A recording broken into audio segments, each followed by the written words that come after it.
Jama'a barkanmu da warhaka. A yau zan koya ma beginner traders wato wanda ba su iya trading ba sun fara trading maybe cikin kwanan nan ko kuma har yanzu dai sun fara trading ba sa samun enough profits a kasuwa. So zan koya muku wani simple strategy wanda za ku riga amfani da shi Allah da za ku riga samun profits yadda ya kamata. Saboda gaskiya strategy is very easy kuma ana samun profit da dama gaskiya. Ana samun profit at least 70 to 80% profit. Kaga kwa duk wani strategy da zai baka 70 to 80% profit strategy ne gaskiya mai kyau.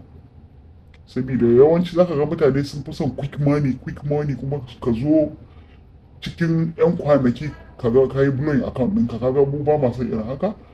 Mun fi so a ce duk wanda yake tare da mu ya dinga samun alkhairi shi ma, ko ba haka ba. To yanzu a yau dinnan zan koya muku wani simple strategy, kuma a wannan strategy din za mu yi amfani da trading view kamar yadda kuka gani. Muna akan trading view yanzu. Baka da trading view zaka iya downloading din shi a app store ɗinka. Sannan strategy din nan zaka iya amfani da shi a forex trading ko crypto. Zaka iya amfani da shi a forex trading ko crypto, duk yana yi. Sannan kuma zaka iya amfani da shi a kowane currency pair. Da kuma time frame din da zan ba ku shawara ku rika amfani da strategy nan akan 3 minutes, 5 minutes ko 15 minutes. Tunda scalping strategy ne. Scalping yana nufin wanda za su shiga kasuwa ba za su daɗe ba, nan da 'yan mintuna sun fita, sun samu abin da suke so sun fita. Shine scalping. So wannan strategy din yana da kyau ka dinga amfani da shi a scalping, wato wanda ba za ka daɗe ba da ka shiga kana cikin profit kamar irin dala 5 10 haka ka fita. Wani ma cikin dala 1 ma ya ishe shi ya fita. Yauwa, sannan kamar yadda na gaya muku a baya, strategy din nan yana da amfani. Za ka yi amfani da shi akan kowane currency pair. Currently za ku ga yanzu muna kan USD JPY. So za ka yi amfani da shi ko a gold ne, ko a kunga gold nan, ko BTC ne, GBP, USD, kowanne dai, kowane irin currency pair za ka yi amfani da shi. Strategy nan kuma duk zai yi. So ku bi ni a hankali, in Allah ya yarda nan da 'yan mintuna za ku koyi strategy nan. Wanda yi kokari bidiyon nan kai tsawo da yawa. Yauwa, so abin da muke bukata a strategy din nan indicator ne guda biyu kawai kacal. So yanzu za mu je play store dinmu nan. Muna shiga cikin play store dinmu sai mu searching relative strength index.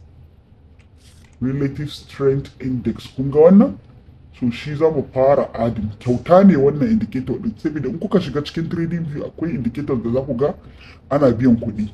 Amma wannan kyauta ne, 100% kyauta ne, ba wani kuɗin da za ka biya.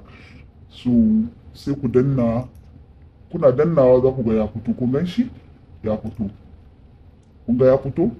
So sannan sai mu ƙara komawa indicators din nan, sai mu searching our next indicator which is our moving average.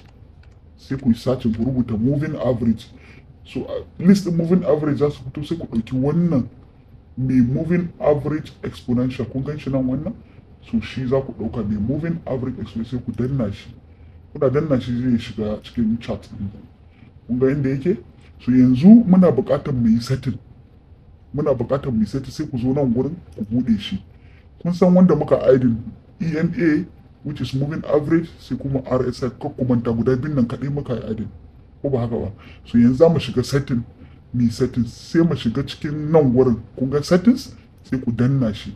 Kuna dannawa sai ku zo nan gurin input, sai ku sa 50. Kun gani ko?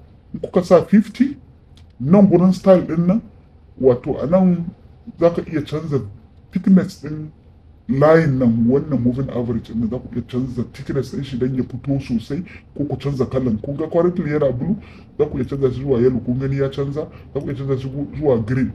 Kowane kala dai kuke so za ku iya mai da. Bari mu sa yellow, ko ba haka ba. So yanzu za mu ƙara thickness din shi, nan gurin ake ƙarawa. Kun ga ya ƙara fitowa sosai ko? Kuna danna sai ku danna OK. Shikenan kun gama settings ɗinku na nan. Nan gurin method ɗin nan za ku iya bar shi SMA ko ku maida shi EMA kun gani yadda na maida shi EMA wurin meta sai ku danna OK. In dai ba ku gane wannan abin da na yi ba za ku iya ƙara kallon bidiyon nan ku ƙara kallon bidiyon nan sai ku bi duk wani kuma abin da ba ku fahimta ba sosai za ku iya ajiye mu a comment section. Allah ya da zan yi ƙoƙari in muku bayani ansa questions ɗinku na comment section. Sannan kafin mu ci gaba in dai ka san baka yi danna subscribe ba kuna bibiyan videos kuma ba ku danna subscribe ba ku taimaka ku danna mana subscribe sannan ku danna mana like a video nan sannan ku yi share video nan saboda gaskiya zai amfani mutane da dama especially beginners traders. Abin sani shine ma wasu professional traders sukan yi amfani da strategy nan su hada shi da confidence ɗinsu in ya zo daidai da confidence ɗinsu sai su shiga trade. Yawwa so sannan bari mu tafi RSI ɗin mu yi setting. Kun ga yanzu shi AMA ɗin nan mun riga mun gama da shi. Yanzu sai mu zo RSI kun ga mun buɗe RSI ɗin mu. So RSI length ɗin mu kun gan shi yana a 14 za mu bar shi a yadda yake. Sai mu zo style ɗin nan. Muna zuwa style ɗin nan.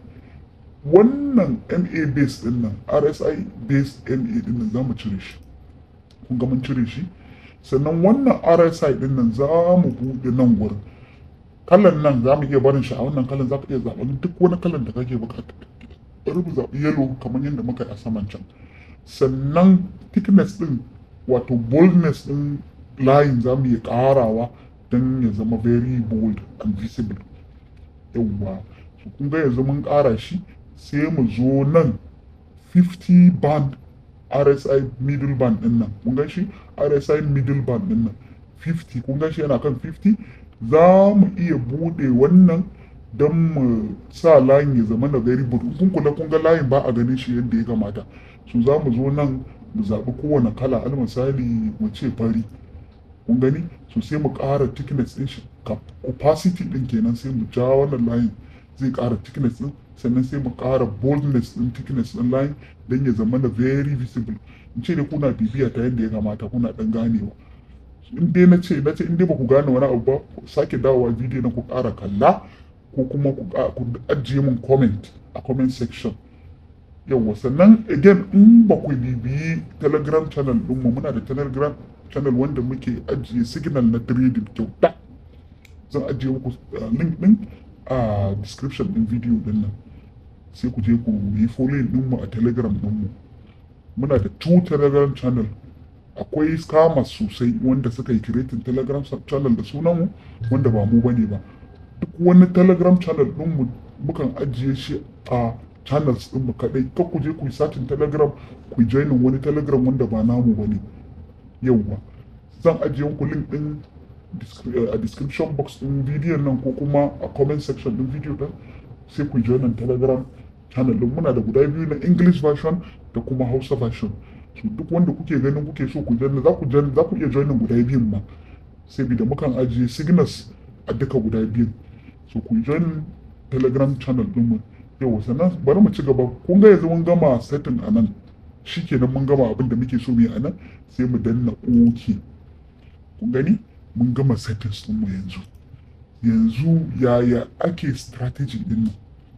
Kun ga mun gama setting ɗin duk wannan step by step setting ɗin ku je ku yi shi a cikin trading view ɗinku. Trading view ɗinku za ku iya downloading ɗin shi a wayanku akwai application ɗin. Za ku iya downloading ɗin shi a wayanku kuma za ku iya downloading ɗin shi a computer ku. Yawwa so yanzu mun gama wannan strategy ɗin nan settings ɗin nan yanzu meye strategy ɗin behind this trading. It is very simple, very very easy strategy for beginners. So yanda za ku yi duk a lokacin da kuka ga cewa wannan me ake ce mishi yanzu kun ga kwarin muna 5 minutes kuma yanda na gaya kuma za ku yi amfani da 3 minutes zuwa 15 minutes ko ba haka ba. So duk lokacin da kuka ga cewa wannan candlestick din nan ya yi crossing wannan 50 EMA din nan naku sai ku tsaya ku sa ido akan kasuwar. Kun gane akwai ma alert yanda ake setting alert zan koya muku inda za ku daga setting alert wanda ba kullum sai kun zama na kuna kan chat ba.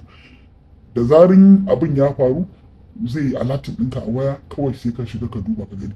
so da zarin wannan abin ya tsallaka ya yi crossing wannan layin, candlestick din nan ya yi closing, kuna ji na, candlestick din nan ya yi closing, bari in gana muku, kun ga wannan candlestick din already ya yi closing a saman 50 EMA ɗinku, wannan layin kenan ko, kun ga ya yi closing a sama, so ba za ku shiga ba immediately, sai kun tabbatar cewa kun zo RSI din nan naku shi ma yana a sama, kun ga nan shi ma yana sama, ko ba haka ba, sannan za ku shiga trading ne, sannan za ku shiga kasuwa, za ku shiga kasuwar kuma za ku yi targeting kaga long position kenan, kun ga sai da wannan yayi closing, sannan stop loss ɗinku a low ɗin nan za ku sa shi, kun ga nan, sannan TP ɗinku zai zama na 2 times your stop loss. Yanzu wannan live market muke ba, live market muke currently yanzu, so stop loss ɗinku take profit ɗinku zai zama 2 times your stop loss. Za ku iya ɗauko ruler nan naku, kun ga wannan measurement ɗin nan za ku iya auna wannan al misali zuwa nan, kun gani, sai ku yi timesing by 2, za ku yi timesing by 2 ko by 1.5,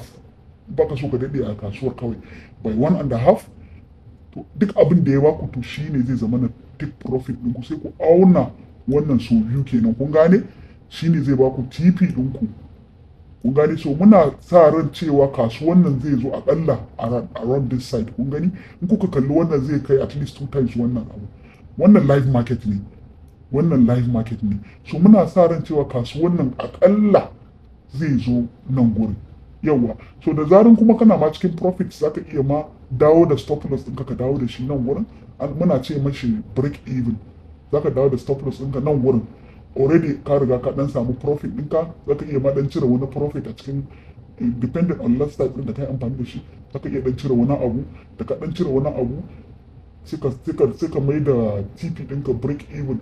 So ko da kasuwan nan ya dawo ƙasa al misali, ko da kasuwan nan ya dawo nan haka, already ka riga ka dan cire wani abu a cikin kasuwar, kuma already ka dawo da stop loss din nan daga nan wurin ka dawo da shi nan wurin, so ko da ya zo ya fidda ka kaga baka yi asara komai ba, baka asara komai ba, already da man ka riga ka samu kuɗin ka dan samu wani abu, ko kuma in ma baka cire wani abu ba kaga baka yi asara ba ko daya, ka gane. So haka wannan strategy din yake.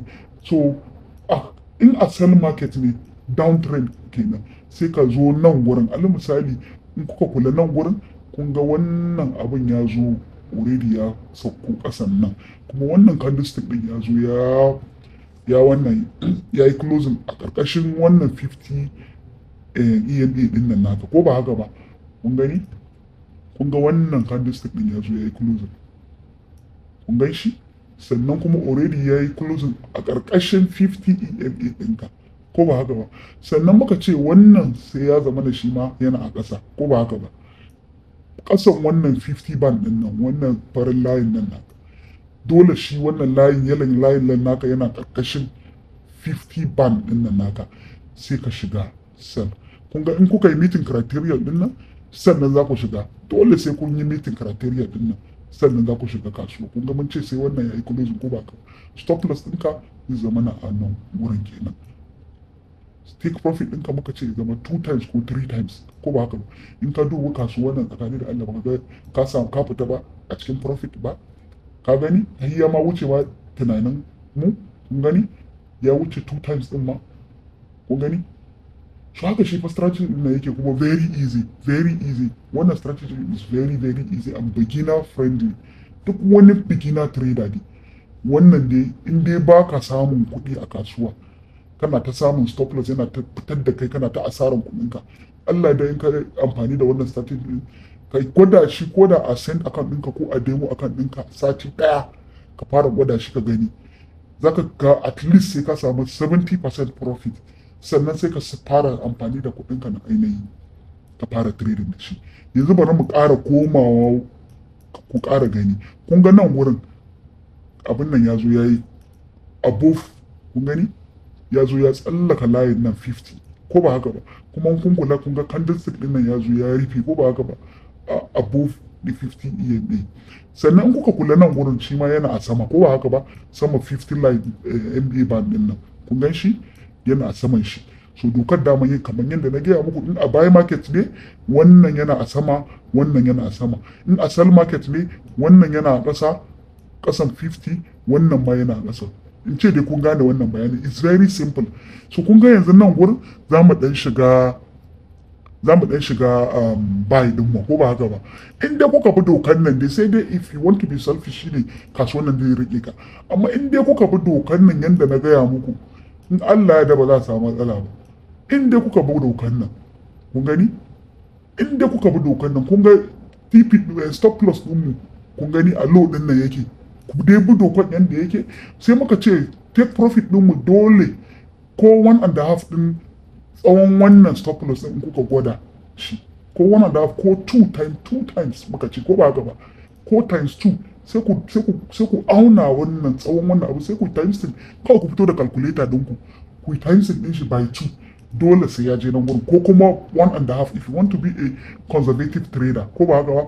So in kuka kula, kun ga wannan abun ai yayi, kun ga dole kun ga wannan mun samu profit din mu, in kuka times din shi yayi, ko ba haka ba. Nan ma haka, in kuka zo dan nan gurin sell din nan da kuka ga muka yi makin, mun ce ya zo yayi closing below, kun gani. In kun kula kasuwan nan ba daidai ba sosai, saboda ne mun ce stop TP din mu zai zama na daidai stop loss. Kun ga stop loss din mu, kun gani stop loss din mu yana daidai nan ko, sannan mun ce TP din mu zai zama 2 times our stop loss. In kuka dauko abun aunawan ku, ko 1.5 time our stop loss, in kuka dauko abun aunawan ku ka auna, za ku ga in kuka auna shi za ku ga wannan ya baku profit.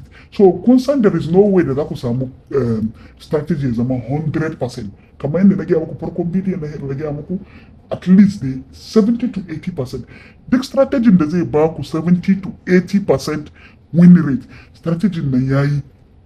Duk wanda zai ce muku za ku samu strategy 100% winning rate, ƙarya yake yi.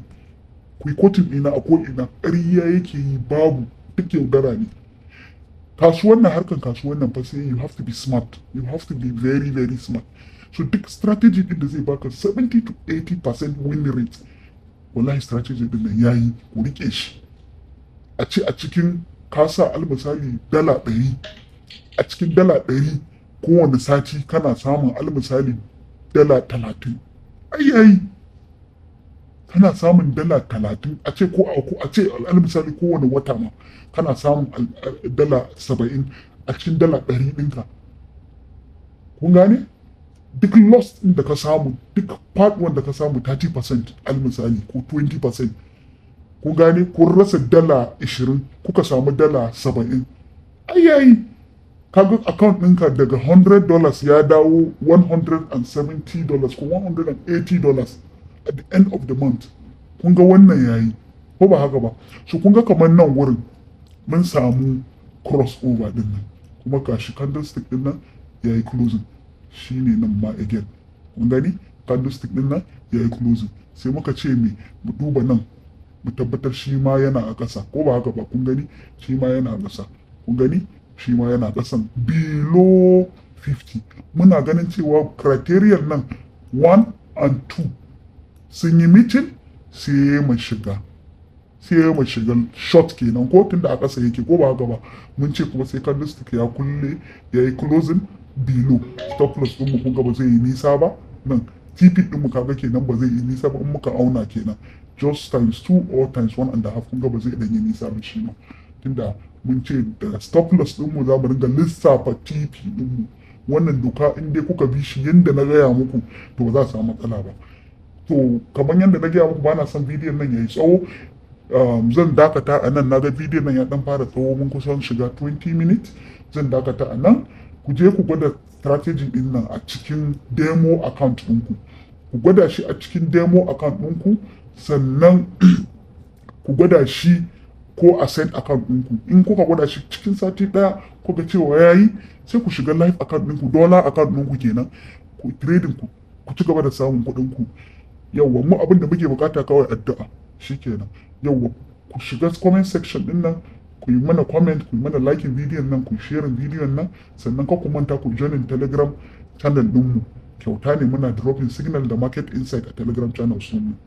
Sai mu haɗa bidiyo na gaba.